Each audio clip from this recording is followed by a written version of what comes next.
नमस्कार दोस्तों, मैं अशोक सर आपका अपने चैनल एसएससी फुलब्रास में स्वागत करता हूं। फ्रेंड्स, आज मैं 10वीं क्लास के रसायन शास्त्र के पहला चैप्टर रासायनिक अभिक्रिया और समीकरण का चौथा क्लास लेकर उपस्थित हूं। फ्रेंड्स, इससे पहले मैं 3 क्लास का वीडियो अपलोड कर चुका हूं, जिसका लिंक नीचे डिस्क्रिप्शन में दिया हुआ है। आप जाकर वहां से उसे देख सकते हैं। तो चलते हैं फ्रेंड्स आज के क्लास पर। तो फ्रेंड्स, क्लास शुरू करने से पहले आपसे एक छोटी सी रिक्वेस्ट है। यदि आपने अभी तक चैनल को सब्सक्राइब नहीं किया है तो चैनल को सब्सक्राइब कर घंटी के बटन को दबा लें, ताकि आगे आने वाले वीडियो का नोटिफिकेशन सबसे पहले आप तक पहुंचे। तो फ्रेंड्स, चलते हैं क्लास पर। देखिए, आज की क्लास का सबसे पहला टॉपिक रासायनिक समीकरण द्वारा व्यक्त सूचना है। मतलब क्या कि रासायनिक समीकरण कौन सी सूचना प्रदान करती है, व्यक्त करती है। इसका पहला पॉइंट है फ्रेंड्स, अभिक्रिया में कौन कौन से पदार्थ भाग ले रहे हैं और अभिक्रिया के फलस्वरूप कौन कौन से पदार्थ बनते हैं। रासायनिक समीकरण सबसे पहले यह बताता है फ्रेंड्स कि जो अभिक्रिया हो रही है उसमें भाग लेने वाले पदार्थ कौन कौन से हैं और निर्माण होने वाले पदार्थ कौन कौन से हैं। और फ्रेंड्स, जो अभिक्रिया में भाग लेने वाले पदार्थ होते हैं उसे अभिकारक कहते हैं, और अभिक्रिया के फलस्वरूप बनने वाले पदार्थ को उत्पाद कहते हैं। तो यहाँ दूसरा पॉइंट है कि अभिकारक के क्रमशः कितने परमाणु अथवा अणु अभिक्रिया कर उत्पाद के कितने परमाणु अथवा अणु बनाते हैं। अभिकारक के क्रमशः कितने परमाणु अथवा अणु अभिक्रिया कर उत्पाद के कितने परमाणु अथवा अणु बनाते हैं। अगला फ्रेंड्स, कि आयतन के विचार से अभिकारक कितना आयतन संयोग कर अभिकारक का कितना आयतन संयोग कर उत्पाद के कितने आयतन का निर्माण करता है। ये सभी हमें फ्रेंड्स रासायनिक अभिक्रिया से मिलते हैं। इसकी सभी सूचनाएं रासायनिक अभिक्रिया से मिलती है।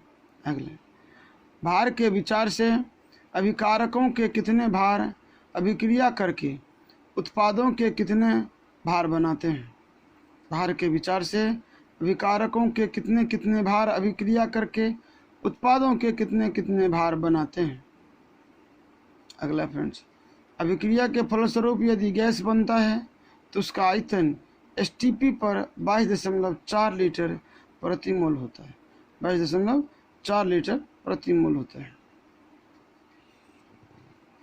ठीक है फ्रेंड्स, एक रासायनिक जो समीकरण है, जो रासायनिक अभिक्रिया है, वह हमारे सामने यहाँ पर दी हुई है, जो है 2H2 + O2 बन गया 2H2O, अर्थात हाइड्रोजन और ऑक्सीजन के बीच अभिक्रिया से जल बनता है। ये फ्रेंड्स हाइड्रोजन, ये हो गई हाइड्रोजन और ये हो गई ऑक्सीजन, जिसके बीच अभिक्रिया हुआ तो जल का निर्माण हुआ। यहाँ पर क्या फ्रेंड्स कि जो सूचना ऊपर मिली उसके अनुसार देखिए कि हाइड्रोजन के 4 परमाणु, ऑक्सीजन के 2 परमाणु मिलकर जल के 2 अणु का निर्माण करते हैं। और है यहाँ पर कि हाइड्रोजन के 2 अणु ऑक्सीजन के 1 अणु से संयोग कर जल के 2 अणु का निर्माण करते हैं। आगे है उसी में कि हाइड्रोजन के 2 मोल ऑक्सीजन के 1 मोल से संयोग कर जल के 2 मोल का निर्माण करते हैं। मैं यहाँ पर लिखा हुआ फ्रेंड दूसरा पॉइंट में भी देखिएगा और साहब तीसरा में लिखा हुआ है कि आयतन के हिसाब से यहाँ पर है कि हाइड्रोजन के 2 आयतन ऑक्सीजन के 1 आयतन से संयोग कर जल के 2 आयतन का निर्माण करते हैं। तो फ्रेंड्स, ये जो पीछे का अंक है वह अणु की संख्या भी है, मोल की संख्या भी है और आयतन की संख्या भी उसी को कहते हैं। भार के लिए फ्रेंड्स, तो हाइड्रोजन का भार होता है 1, ऑक्सीजन का 16, तो उसके हिसाब से आप कैलकुलेट कर सकते हैं कि 4 ग्राम हाइड्रोजन 32 ग्राम ऑक्सीजन से संयोग कर 4 ग्राम हाइड्रोजन 32 ग्राम ऑक्सीजन से संयोग कर 36 ग्राम जल का निर्माण करता है। क्योंकि फिर 2 और 16 18 को 2 से गुना करेंगे 36 हो जाएगा, और 4 और 32 को जोड़ेंगे तो 36 हो जाएगा। तो ये सारी सूचनाएं फ्रेंड्स हमें रासायनिक समीकरण रासायनिक अभिक्रिया से मिलती है। चलते फ्रेंड्स आगे। पहला टॉपिक से फ्रेंड्स हमारा रासायनिक समीकरण से लाभ, एडवांटेज ऑफ केमिकल इक्वेशन। मतलब क्या है कि जो रासायनिक समीकरण लिखते हैं उससे कौन कौन से लाभ होते हैं। पहला पॉइंट है, रासायनिक समीकरण के रूप में रासायनिक अभिक्रियाओं को निरूपित करना सरल एवं सुविधाजनक होता है। फ्रेंड्स ये तो सही है, जिससे समय और जगह दोनों की बचत होती है। इतना बड़ा रासायनिक समीकरण जो रासायनिक अभिक्रिया है, क्योंकि बड़े से बड़े रासायनिक अभिक्रिया जो होती है उसको हम समीकरण द्वारा छोटे जगहों पर व्यक्त कर देते हैं।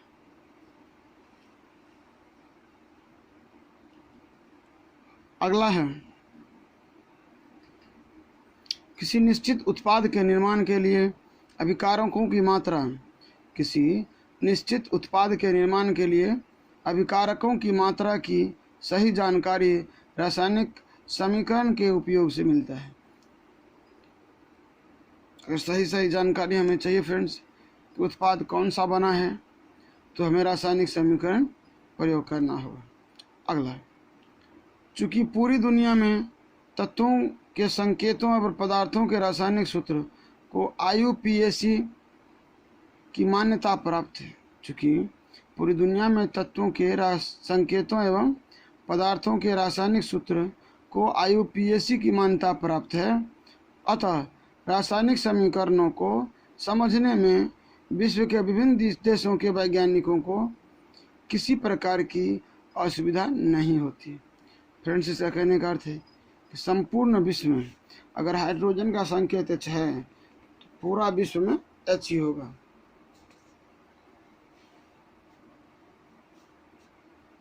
इसलिए उसके बारे में समझने के लिए किसी भी वैज्ञानिक को कठिनाई नहीं होती। सभी वैज्ञानिक उसे हाइड्रोजन समझते हैं, अर्थात सभी सुविधाजनक है।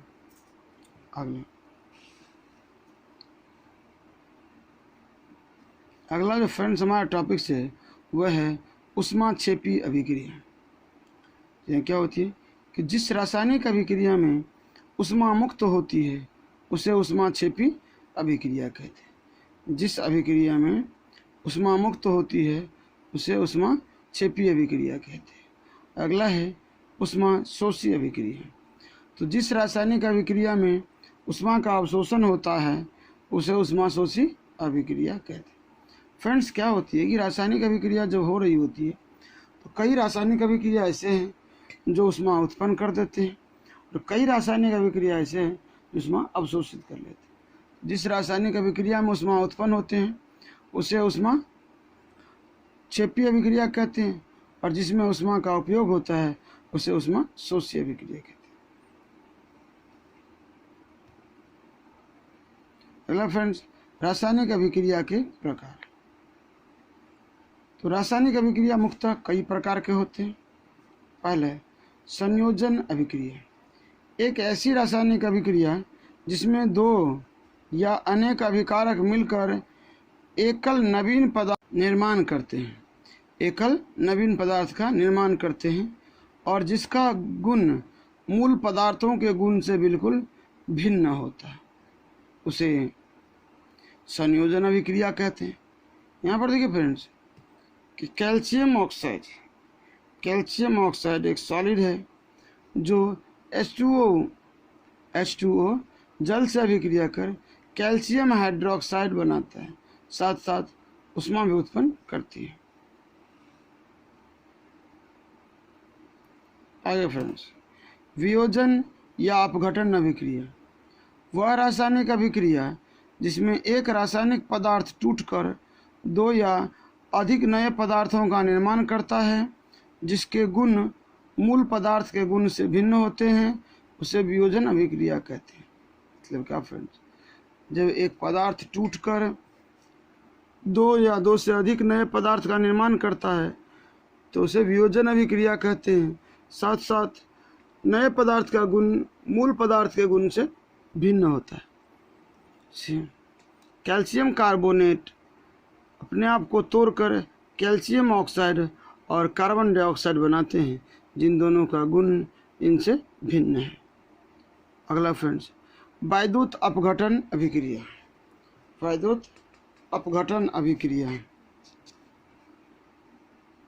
कुछ रासायनिक यौगिक जैसे धातु के ऑक्साइड एवं क्लोराइड से द्रवित अवस्था में विद्युत धारा प्रवाहित करने पर अपघटित अथवा वियोजित हो जाती है।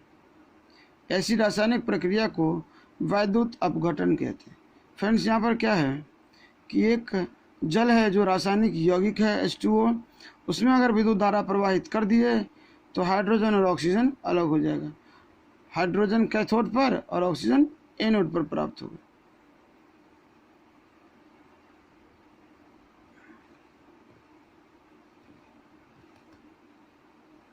अगला फ्रेंड्स, एकल विस्थापन अभिक्रिया। एकल विस्थापन अभिक्रिया किसी तत्व द्वारा किसी यौगिक से दूसरे तत्व को हटाने की क्रिया को एकल विस्थापन अभिक्रिया कहते हैं। किसी तत्व द्वारा किसी यौगिक से दूसरे तत्व को हटाने की क्रिया को एकल विस्थापन अभिक्रिया कहते हैं। जैसे फ्रेंड्स, FeSO4 फेरस सल्फ्यूरिक अम्ल को Zn से अभिक्रिया कराते हैं तो जिंक सल्फ्यूरिक अम्ल बन जाता है और फिर अलग हो जाती है। Mg+CuSO4 क्या हो गया कि MgSO4 और Cu, इसमें SO4 अपने आप को विस्थापित कर लिया। द्विविस्थापन या उभय विस्थापन अभिक्रिया, जब दो अभिकारक अपने समूहों की अदला बदली करके दो नए उत्पाद का निर्माण करते हैं। जब दो अभिकारक अपने समूहों का अदला बदली करके दो नए उत्पादों का उत्पाद निर्माण करते हैं तो ऐसी अभिक्रिया को द्विविस्थापन अभिक्रिया कहते हैं। जैसे यहाँ पर फ्रेंड्स, HCl और NaOH आपस में अभिक्रिया कर NaCl और H2O का निर्माण करते हैं। फ्रेंड्स, इसमें से एक हाइड्रोजन बदल जाते हैं और इसे एक सोडियम बदल जाते हैं। हाइड्रोजन और क्लोरीन सोडियम और क्लोरीन एक साथ मिलकर हाइड्रोजन और OH मिलकर H2O जल का निर्माण कर लेते हैं। फ्रेंड्स, ये दोनों जो नए पदार्थ बने हैं इनसे बिल्कुल ही भिन्न है।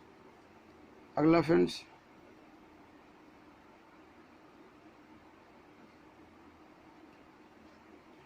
अवक्षेपण अभिक्रिया। जिस अभिक्रिया में अवक्षेप बनता है उसे अवक्षेपण अभिक्रिया कहते हैं। जिस अभिक्रिया में अवक्षेप बनता है उसे अवक्षेपण कहते हैं। फ्रेंड्स, अवक्षेपण क्या है? वो एक ठोस पदार्थ होती है।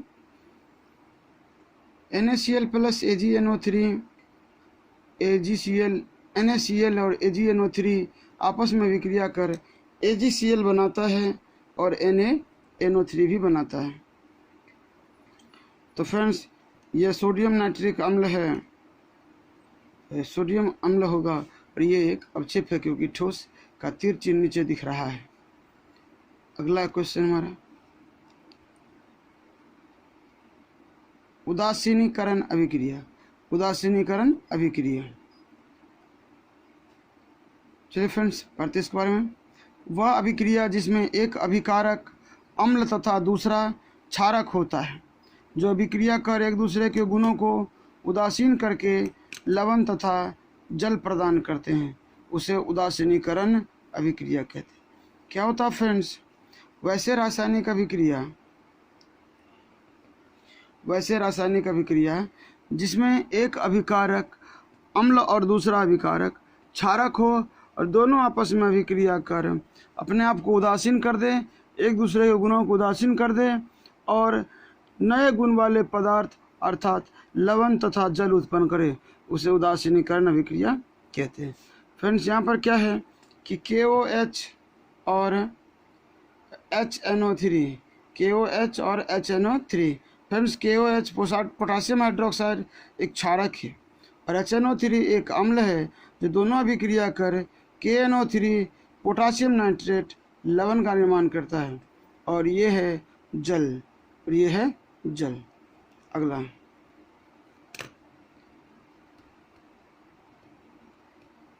ऑक्सीकरण अवकरण अभिक्रिया, ऑक्सीकरण अवकरण अभिक्रिया। तो ऑक्सीकरण फ्रेंड्स या उपचयन, ऑक्सीकरण अथवा उपचयन अभिक्रिया वैसी रासायनिक अभिक्रिया जिसमें सामान्यतः, वैसी रासायनिक अभिक्रिया जिसमें सामान्यतः किसी तत्व अथवा यौगिक से ऑक्सीजन जुड़ते हैं, किसी तत्व अथवा यौगिक से ऑक्सीजन जुड़ते हैं, या किसी यौगिक विशेष से हाइड्रोजन हटते हैं, या किसी यौगिक विशेष से हाइड्रोजन हटते हैं, उसे ऑक्सीकरण अथवा उपचयन अभिक्रिया कहते हैं। तो क्या होता है कि ऑक्सीजन का संयोग और हाइड्रोजन का ह्रास हो तो उसे हम ऑक्सीकरण कहते हैं। यहाँ पर देखिए Zn और O2 अभिक्रिया कर ZnO बनाता है, मतलब जिंक ऑक्साइड बनाता है। इसमें ऑक्सीजन का संयोग हो रहा है, HCl से देखिए हाइड्रोजन का ह्रास हो रहा है और ओनली फॉर Cl बन रहा है। तो मिलते फ्रेंड्स आगे, देखते हैं आगे। फ्रेंड्स अगला टॉपिक हमारा अवकरण अथवा अपचयन अभिक्रिया, अवकरण अथवा अपचयन अभिक्रिया वैसी रासायनिक अभिक्रिया या प्रक्रिया जिसमें सामान्यतः किसी तत्व अथवा यौगिक से हाइड्रोजन जुड़ते हैं, किसी तत्व अथवा यौगिक से हाइड्रोजन जुड़ते हैं, या किसी तत्व अथवा यौगिक से ऑक्सीजन हटते हैं, या किसी तत्व अथवा यौगिक से हाइड्रोजन हटते हैं, उसे अवकरण अभिक्रिया कहते हैं।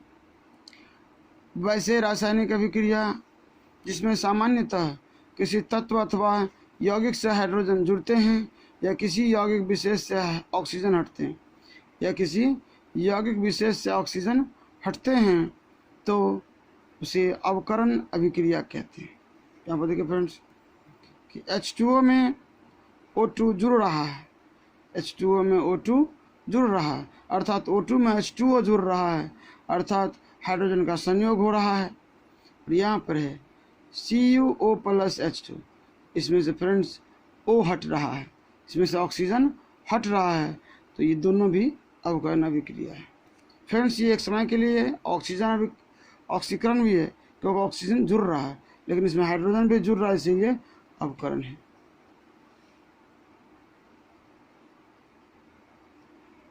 अगला हो गया हम लोगों का ऑक्सीकारक अथवा उपचायक, ऑक्सीकारक अथवा उपचायक वैसे पदार्थ जो किसी तत्व अथवा यौगिक को ऑक्सीकृत करते हैं उसे ऑक्सीकारक या उपचायक कहते हैं। फ्रेंड्स इसे ऐसा भी कहते हैं कि जो पदार्थ ऑक्सीकरण की प्रक्रिया में भाग ले या जिस पदार्थ के कारण ऑक्सीकरण क्रिया होती है उसे ऑक्सीकारक कहते हैं। इस पदार्थ के कारण ऑक्सीकरण की क्रिया होती है उसे ऑक्सीकारक कहते हैं। फ्रेंड्स एक अभिक्रिया यहाँ पर 4Fe + 3O2 जो है 2FeO3। तो फ्रेंड्स वह पदार्थ जिसके कारण ऑक्सीकरण होता है वह इस प्रकार है O2 Cl2 H2SO4 H2O2 MnO2 O3 HNO3 KMnO4 K2Cr2O7 I2 CuO MgO and ZnO। ये सभी तत्व क्या होता है ऑक्सीकारक है, इसके कारण ऑक्सीकरण की क्रिया संपन्न न होती।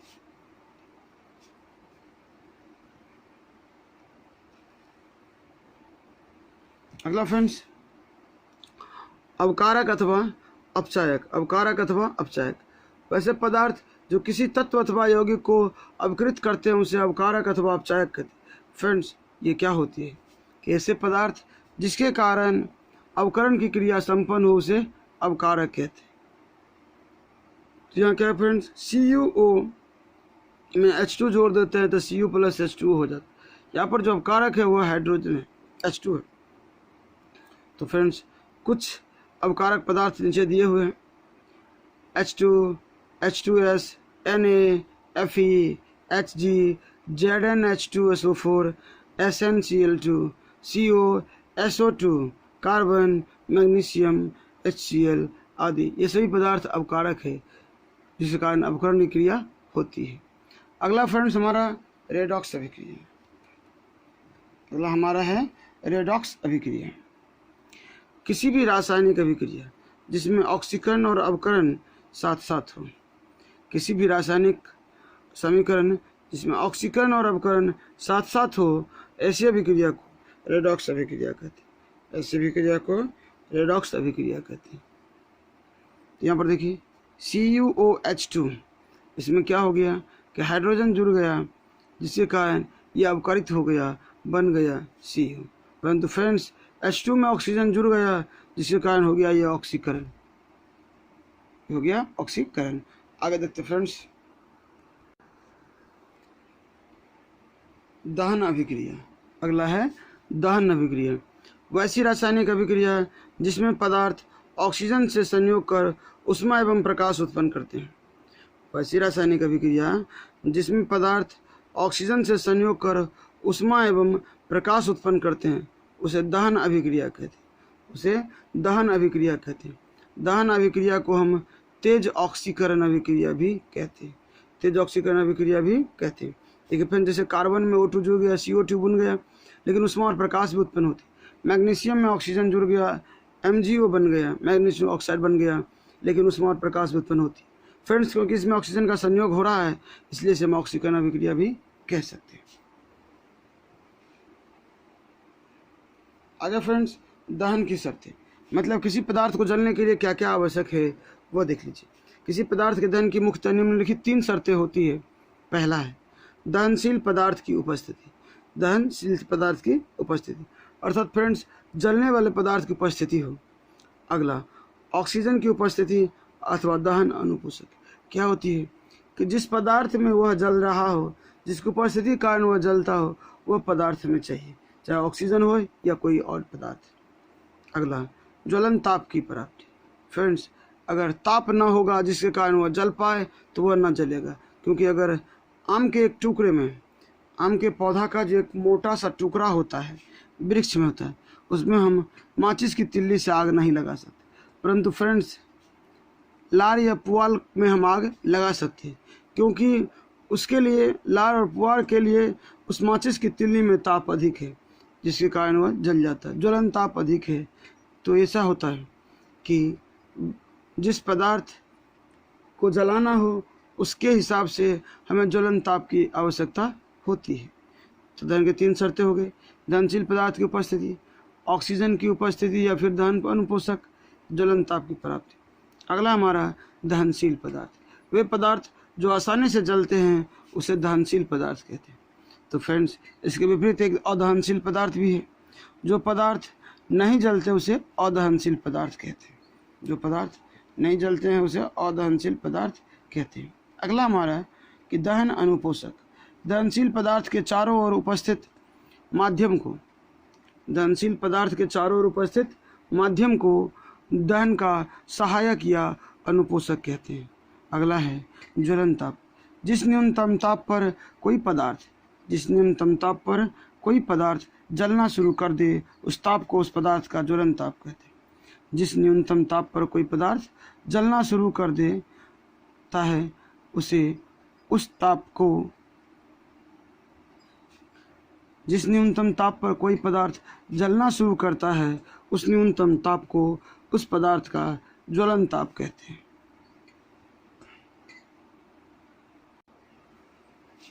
ज्वाला फ्लेम, एक ऐसा क्षेत्र जहाँ दहनशील पदार्थ जलकर ताप और प्रकाश उत्पन्न करते उसे ज्वाला कहते हैं। एक ऐसा क्षेत्र जहाँ दहनशील पदार्थ जलकर ताप और प्रकाश उत्पन्न करते उसे ज्वाला कहते हैं। ज्वाला मुख्यतः 2 प्रकार के होते हैं। पहला होती है चमकीली ज्वाला, चमकीली ज्वाला वैसी ज्वाला जिसमें ऊष्मा एवं प्रकाश उत्पन्न होता है, वैसी ज्वाला जिसमें ऊष्मा एवं प्रकाश उत्पन्न होता है उसे चमकीला ज्वाला कहते हैं। दूसरा गैर चमकीला ज्वाला, वैसी ज्वाला जिसमें ऊष्मा उत्पन्न होती है, जिसमें ऊष्मा उत्पन्न होती है अल्प मात्रा में, वैसी ज्वाला जिसमें ऊष्मा अल्प मात्रा में उत्पन्न होती है उसे गैर चमकीला ज्वाला कहते हैं। आगे है मोमबत्ती की ज्वाला, मोमबत्ती मोम की बनी होती है, मोमबत्ती मोम की बनी होती है और मोम ही इसमें ज्वलनशील पदार्थ है, और मोम ही इसमें ज्वलनशील पदार्थ है।